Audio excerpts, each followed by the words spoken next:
If you're a parent, you remember the worry when your baby got a fever or cold, but imagine your child getting a disease for which there is no cure. That's the story of a young Niles dad whose daughter was diagnosed with tay-sachs disease when she was just a year old.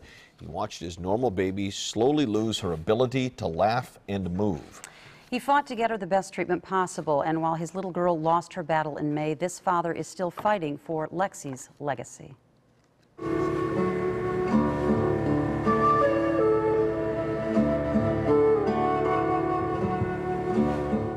This video tribute brings memories of happier times for the Nicodem family.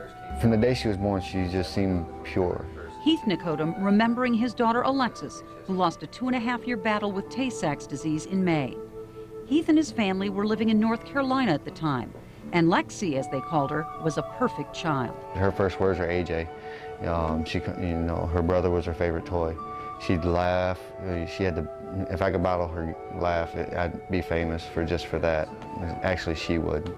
But then things changed. 8 months old, she was doing really good. Lifting her head up, keeping her head held high, laughing, talking, scooting.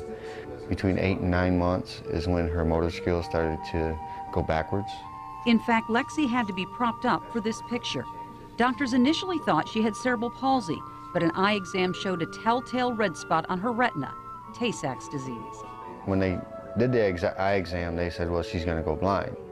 And I thought, okay, well, I can deal with my child being blind. But Heath and his family had to deal with much more. It was baffling. I didn't understand what it was. What it was a relentless disease that would rob his beautiful blue-eyed daughter of much more than her sight. It would take her mental and physical function and her life by the time she was 5. We had no choice. We couldn't find any cure for it. So the Nicodems moved back to Niles, where his mom and other family could offer support.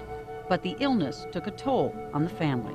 It caused stress between me and my wife. It became overwhelming for us both. It was hard on us because we didn't get time to do anything with the other children. I don't blame her. She didn't know how to do it. So they separated, Lexi and her brother and sister staying with Heath. My mom moved in with me. Helping care for Marissa and AJ while Heath spent weeks at a time at the hospital with Lexi, starting each day with a song. I didn't know all the words. It was just always, good morning, beautiful, how was your night? Lexi started having seizures and needed a feeding tube, but through it all, Heath says Lexi was a trooper. She always had a smile on in her eyes or on her face, no matter the pain. And this young father has no regrets. I wouldn't change anything that I ever decided on or did for her. And he says this baby taught them so much. She had a smile on her face. She kept us going and taught us a lot. We learned so much from just her. Lexi taught me a lot of things. She taught me patience. Marissa and AJ are getting grief counseling and say Lexi is now sharing her smile with the angels. You can't forget anything about Lexi. Lexi's just an amazing little girl. I know she's in a better place and she's watching over us every day. Heath says nothing short of a cure is needed. In the meantime, the family has set up Lexi's Legacy, a foundation to help other families with sick children. He says their goal is to give emotional and informational support and hopefully keep other families from breaking up as his did.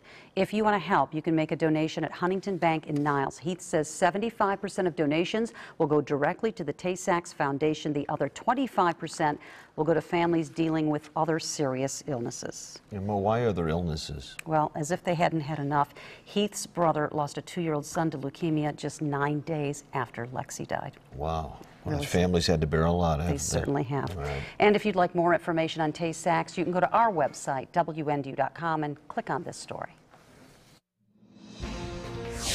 More to come on News Center 16. He chases storms for a living, but he needs the right gear, so he turned to a Napa company. See the wheels that will get this tornado chaser on his way. And students at one Mishawaka school